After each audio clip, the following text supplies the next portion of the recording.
Hello, lovely people. Welcome to today's episode of Reality TV News. Reminding you, we post videos daily, so if you haven't subscribed to our channel yet, smash that subscribe button so that you don't miss any important update. Our mission today is really to unpack these recent statements from Gia Giudice.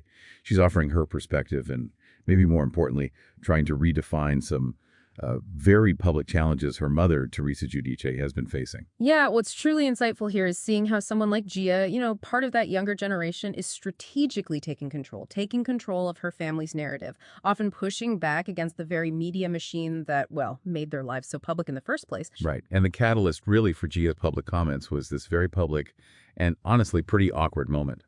Teresa Giudice abruptly ended a live interview not long ago. It happened specifically when she was faced with questions about past due taxes. You see, Teresa had been hit with a $300,000 tax lien earlier this year, which is basically a government claim on her assets for unpaid debt. And her husband, Luis Varela, faced an even more staggering $2.5 million tax liens. So a significant legal tangle, you could say. Definitely significant. And Gia, who's 24 and a cast member on Next Gen NYC, she didn't really hesitate to address this on Nick Viall's podcast. She described the news anchor's questioning as unprofessional and insulting. I think a crucial takeaway here is Gia's really strong stance against what she calls the comical public narrative, this idea that her family just don't pay their taxes. She really emphasizes that her mom has been, quote, working incredibly hard and paying everything since she got out of prison. And that sense of privacy Gia evokes is so, well, interesting in this context, isn't it? She adamantly stated her mother's financial issues are nobody else's business, which, directly clashes with the whole premise of reality TV. So how does Gia, as part of this younger generation, try to shift this deeply entrenched public story about her family's finances, especially when their lives are just so public? That's precisely it. It really connects to that broader issue of, maintaining personal boundaries when your whole life is filmed and broadcast. Gia's statements also illuminate how Next Gen NYC offers a different view of Teresa. She explained that this newer show portrays Teresa and also Meredith Marks from Salt Lake City as they actually are day to day. Gia specifically described her mother as, quote, the sweetest person ever, and she is the most loving mom. Okay, so if the tax drama shows Gia protecting her mom's, let's say, financial reputation, what about protecting her actual image within the reality TV landscape itself? Well, what really stands out is Gia's perspective on how different shared environments can shape a person's public image. It's quite insightful. She attributes those negative portrayals we often see on The Real Housewives of New Jersey to what she called a toxic environment, saying it's filled with the women who want to bring out the worst of you. Interesting phrasing. Yeah, and this really illustrates how these different reality TV settings can directly influence, perceived behavior and personality. Gia was clearly happy that viewers got to see her mom in a more happy, positive light on Next Gen NYC. She feels it has a completely different vibe. And it seems she's not just defending her mom from past issues, right? Yeah. She's actively involved in shaping current narratives too, even within her own show's conflicts. Let's dig into that a bit. Gia found herself in a co-star dispute, actually standing up for Ariana Bierman during a feud with Ava Dash on Next Gen NYC. Gia shared her perspective, saying Ava was being insulting and that Gia, was just calling a spade a spade. Although she did admit regretting that bulldog comment she made and apparently sent an apology text to Ava afterwards, which, clarifies Gia's candor even when reflecting on her own actions. And when Ava Dash suggested Teresa had unfollowed her on social media. Ah, yes, the unfollow drama. Exactly. Gia quickly offered this pretty humorous rebuttal that just cuts through the noise. She explained her mom isn't tech savvy, that she barely knows how to film her cameos correctly, those personalized video messages. Right. And that Teresa wouldn't care that much to unfollow someone anyway. It provides this wonderfully relatable, almost humanizing detail about Teresa's real-world tech skills. It immediately sort of dispels a simple social media assumption and, again, demonstrates Gia's active role in shaping the narrative, even down to these small details. Okay, next we're going to talk about the buzzy world of the Real Housewives of New Jersey. Specifically, what the BravoCon lineup might be hinting at for its potential season 15 cast. There's been so much speculation swirling around, hasn't there? Especially after the network called it a deep pause in production. Absolutely. It really makes you wonder about the strategy behind the scenes. And it's fascinating, really, how something like a fan convention lineup like BravoCon can act as this sort of early, subtle signal. about what Yeah. the network might be planning long before anything official drops. Right. Well, for the event in November, over at Caesars Forum in Vegas, only 3 current RHONJ cast members are officially listed for the panels. Who? Melissa Gorga, Margaret Josephs, and Dolores Catania. Okay. Now, Teresa Giudice also publicly said she'd be featured. She mentioned on a podcast back in May something like, if I'm going to BravoCon, you know what that means. Oh, interesting. And, what's just as telling sometimes is who isn't on the list. That often gets fans talking even more. Precisely. And in this case, Jennifer Aiden, Danielle Cabral, Rachel Fuda, plus the friends Jackie Goldschneider and Jennifer Fessler, none of them were on that initial panel list. Wow, so that definitely fuels the fire about the show's future direction. It does, and if you connect it to the bigger picture, the speculation makes sense. Season 14, which wrapped up in August 2024, was, well, pretty divided. The cast was largely split between, Team Teresa and Team Melissa.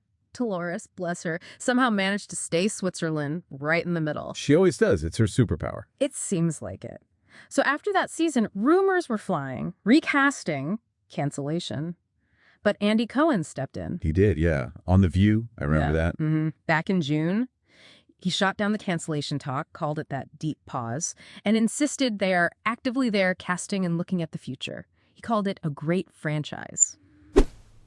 Next update we have about Real Housewives of Beverly Hills, RHOBH. It looks like Erika Jayne might have a new man in her life, Sure. which is pretty big news considering everything else going on with her divorce. It definitely adds another twist to her story. The man, he's been identified as John McPhee. He goes by Shrek. He's 54. Shrek? Okay. What's his background? Quite impressive, actually. He's a retired U.S. Army Special Operations Sergeant Major. Served in Iraq and Afghanistan. He's known as a Delta Force operator. Even got the nickname the Sheriff of Baghdad. Wow. And they've been seen together. Yeah, the U.S. Sun got photos of them holding hands in L.A. They weren't trying to hide it, it seems. Just casual Erika in a pink baseball cap, 80 t-shirt, John in a Slaughter Things t-shirt and cargo shorts. Okay, so quite the contrast, decorated military vet, reality TV star. What do we know about his personal life? And how on earth did they connect? Well, reports say he doesn't seem to have kids, but has been married before, multiple times actually. He gave an interview with Megyn Kelly once, talking about how tough the military life is on relationships. He said, and I'm quoting here, "Being married was like being in prison. You could call home, but you ain't going there anytime soon." He mentioned only guys with perfect relationships make it through the war still married, and that the bulk of guys end up divorced. Wow. And the connection point, this is the surprising part. They apparently met through jiu-jitsu classes. Erika, who's 53 now, started taking them back in 2021. She said it was partly due to safety concerns, with all the legal drama surrounding her estranged husband, Thomas Girardi. Right. That makes sense. So speaking of Thomas, any updates on the divorce? That's been dragging on. It really has. She filed back in November 2020. Thomas is 86 now and incarcerated, as you know. But the divorce itself, still not finalized. And adding another layer, attorney Ronald Richards recently posted on X that the whole case was actually in jeopardy of being dismissed. So it's complicated. Definitely complicated. And RHOBH season 15 is filming now, right? Correct. Currently in production. So chances are we might see some of this new relationship dynamic play out on screen. Okay, we'll keep an eye on that. Next update we have about another RHOBH alum, Teddi Mellencamp. She's also got a new relationship emerging, but it's happening amidst her very public and very serious health battle. That's right. Her new mystery man isn't such a mystery anymore. He's Ricci Rea, a TV producer. This came out about a month after they were first spotted looking, cozy. Ricci Rea. What's his background? He's got a solid resume in TV production, worked for Fox, Apple TV Plus as an event producer, done and dusted as a line producer. Now he's a senior producer at a boutique creative agency called Dorothy. Okay. Does he seem to be active online or anything? Doesn't look like it. Yeah. Not much social media presence, and it's unclear if he's been married before or has kids. Seems pretty private. Gotcha. And Teddy's situation, Mm-hmm. it's been such a roller coaster for her, especially with her health. Yeah. She filed for divorce from Edwin Arroyo. When was that? November 2024. Correct. And then just a few months later came the news about the brain tumors. Yeah. Doctors found them. She had surgery to remove some. Absolutely. And she just gave an update in June on her podcast, Two Teas in a Pod. She said she started getting headaches again, which must have been scary. Oh, no. But the doctors told her the remaining tumors have not grown at all. She said, if anything, they're shrinking, which is amazing news. She mentioned being in the 1% range of improvement. Wow, that's incredible progress. Yeah. But she's still considered stage 4. Yes, she clarified she is still stage 4 cancer, so it's still a very serious ongoing battle. And amidst all this, she's faced some backlash online for dating. Unfortunately, yes, some pretty harsh criticism for dating and also fostering a dog while dealing with cancer. People saying things like, the only things she should be worried about right now are her kids and staying alive. Ugh, that's tough. The public scrutiny can be relentless. It really can. But Teddi seems to be handling it with grace. She spoke about Ricci, saying, I'm dating somebody. He's very kind to me. He's taking good care of me. He's nice.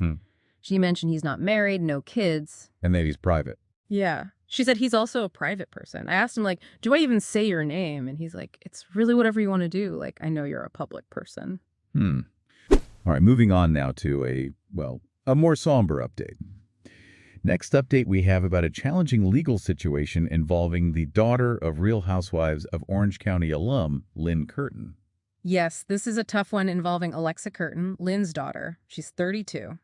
What happened most recently? She was just sentenced to 6 days in Orange County jail for possession of meth, though she only ended up serving 3 days because she got credit for time already served. Okay. And these charges stemmed from when? This specific incident goes back to August 2022. That's when police encountered her, leading to charges for meth possession and possession of drug paraphernalia. So this sentence sort of clarifies the outcome of that encounter. But it sounds like getting to this point was difficult. There was a pattern of not showing up for court. Yeah, that's what's quite concerning here. It illustrates a pattern of non-compliance. She apparently skipped court hearings in December 2022, then again in August 2023, March 2024, and even June 2024. Wow, multiple times. Which led to several arrest warrants being issued, with bail set at $10,000 each time. She was finally booked on June 3rd. And then she pleaded guilty. Yes, pleaded guilty to all counts. She was also ordered to pay fines, just over $200. This isn't her first time dealing with legal issues, is it? No, unfortunately not. It seems to be part of a broader pattern. You might remember she was awarded $2 million back in 2017 after accusing an Orange County sheriff of sexual assault. Right, I do recall that. And then in 2019, she faced a whole slew of charges: possession of controlled substance paraphernalia, petty theft, vandalism, and driving under the influence. So it's been an ongoing struggle. Such a difficult situation. And her mom, Lynne Curtin, she's had her own complexities, right, with her marriage. Yeah, Lynne, who's 68 now, filed for divorce from Frank Curtin twice, once in 2012, again in 2019. But both cases ended up being dismissed because they apparently failed to settle things. And just to remind everyone, Lynne and her family, including Alexa, were on RHOC for seasons 4 and 5. That's right. And Lynne popped up again as a guest in seasons 6 and 10. So this family's struggles have played out to some extent in the public eye for quite a while now. That really sets the scene for how long this has been going on. Definitely. Next update we have about the latest fireworks on the Valley. What was meant to be a celebration seems to have blown up spectacularly. Oh, absolutely. We're talking about Kristen Dowd and Luke Broderick's engagement celebration trip to Maui. Beautiful setting, but not so beautiful vibes. What kicked it off? Was there tension already? Definitely. There was pre-existing stuff between Kristen and Janet Caperna that made things awkward right away. So awkward that Janet and Jason actually skipped the luau that was supposed to celebrate the engagement. Yikes. Not a good start. Not at all. And there was other drama, too. Danny Bucco and Naya missed the luau, and Brittany Cartwright was apparently upset about not being told about the engagement directly by Kristen and Luke. Okay, so simmering issues all around. Right. And Kristen was particularly annoyed that Brittany told Jax Taylor, who then, shared it in the voice chat. That led Kristen to actually block Jax. Wow. And her friction with Janet. That seems key here. Huge. It's illuminated by Kristen basically saying Janet is nothing to her, just a piece of cardboard.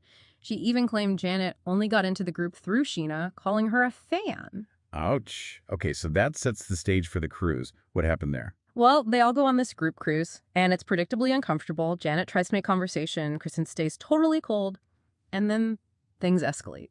During this heated discussion with Kristen and Zach Wickham, Janet just calmly drops the bomb.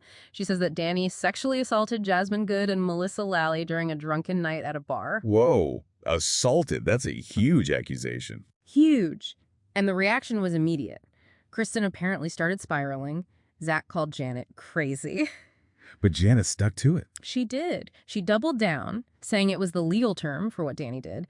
She also claimed Danny told Jason he has a weakness for hot girls in little skirts. Did Jason confirm that? Nope. Jason apparently has no memory of that conversation at all, which just illustrates the conflicting stories here. Danny himself has denied doing anything inappropriate, though he had apologized previously for his behavior that night. How did Melissa react, being named in that accusation? Melissa sounded completely fed up. She apparently said she was sick of it too, and basically told the whole group they were done with the whole situation. It really sets the scene for how exhausted everyone is with the drama. Understandable. So how did the cruise end? Did things calm down? Not exactly. It depicts a pretty explosive final exchange between Kristen and Janet. Kristen demands Janet get off the boat, threatens to knock Janet's out, and throws the "just a fan" insult out there again. Good grief. And Janet's response? In a bizarrely calm moment amidst the chaos, she just congratulates Luke on his forever. Wow. What a scene. Just pure reality TV chaos. Pretty much.